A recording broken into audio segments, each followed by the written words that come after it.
Every published research paper has been through peer review. Every major journal decision, accept, revise, reject, is shaped by a researcher who agreed to read a manuscript and give an honest assessment. That researcher is a peer reviewer. And yet almost nothing in academic training prepares researchers for that role. This is video 19, the first video in Series 2 of the Zenith Publications educational series, Peer Review Mastery. 16 videos covering the complete peer review process, built entirely for the researcher on the reviewer's side of the desk. This video covers the foundation. What peer review actually is, why it exists, what it means for a research career, and why it matters more than most early career researchers realize.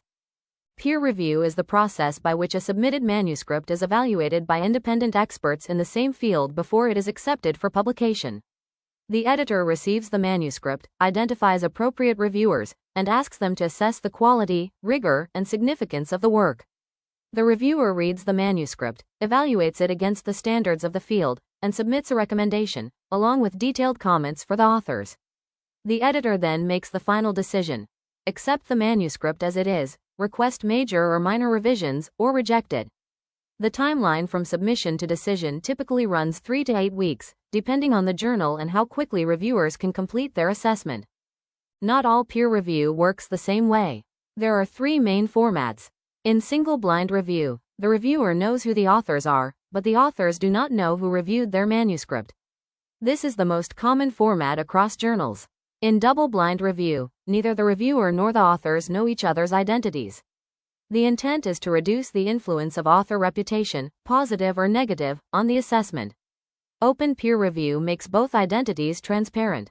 The reviewer's name is known to the authors, and in some cases the review itself is published alongside the article. This format is growing in clinical and life science publishing as a response to calls for greater accountability. Post-publication review, where the research community evaluates work after it is published, is an emerging fourth model, particularly in preprint environments. Peer review is often presented as an obligation. It is more useful to understand it as a professional investment. Being invited to review signals that an editor or editorial board considers a researcher credible enough to evaluate work in their field. That recognition matters, particularly early in a research career when publications are still accumulating. The access to manuscript stage research is genuinely valuable. Reviewers read work before it is published. They see what the field is doing before anyone else. That exposure keeps a researcher at the frontier in a way that reading journals alone cannot. Editors remember reviewers who do good work. Reliable, constructive, timely reviewers are the researcher's editorial boards notice, and eventually approach. The pathway from reviewer to editorial board runs directly through a track record of strong reviews. And every review completed is now part of a permanent academic record. Orchid and Publons both credit peer review activity. That record is visible to future editors, institutions, and grant bodies. Agreeing to review a manuscript carries 3 professional obligations. To the authors, the responsibility to provide honest, specific, and constructive feedback. Not a demolition of the work, a serious engagement with its strengths and weaknesses that helps the authors improve it. To the editor, a clear, reasoned recommendation.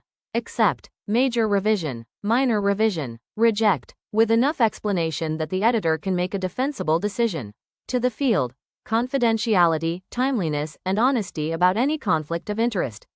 A reviewer who holds a competing paper, a personal relationship with an author, or a financial interest in the research outcome should decline the review. The benchmark is simple. Review every manuscript the way a researcher would want their own manuscript reviewed. 3 important clarifications. Peer review does not guarantee that published research is correct. It reduces the likelihood of errors and improves the quality of what is published. It does not make research infallible. High-profile retractions happen in peer-reviewed journals. The process is a quality filter, not a certification of truth. Peer review is not unpaid labor with no return. Every review builds reviewer identity, contributes to an Orchid and Publons record, and strengthens a professional relationship with an editor. The returns are real. They are simply professional rather than financial. And peer review is not optional as a career progresses. Every researcher who submits manuscripts to journals is drawing on a system sustained by other researchers' willingness to review. Participating is a professional responsibility of membership in the research community. Series 2, Peer Review Mastery, covers the complete reviewer journey across 16 videos.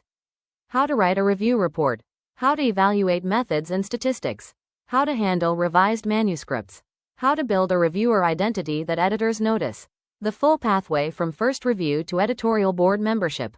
Every video is free to watch at youtube.com/@Zenith Publications. Peer review is how science self-corrects. It works when skilled, honest, engaged researchers take the reviewer role seriously.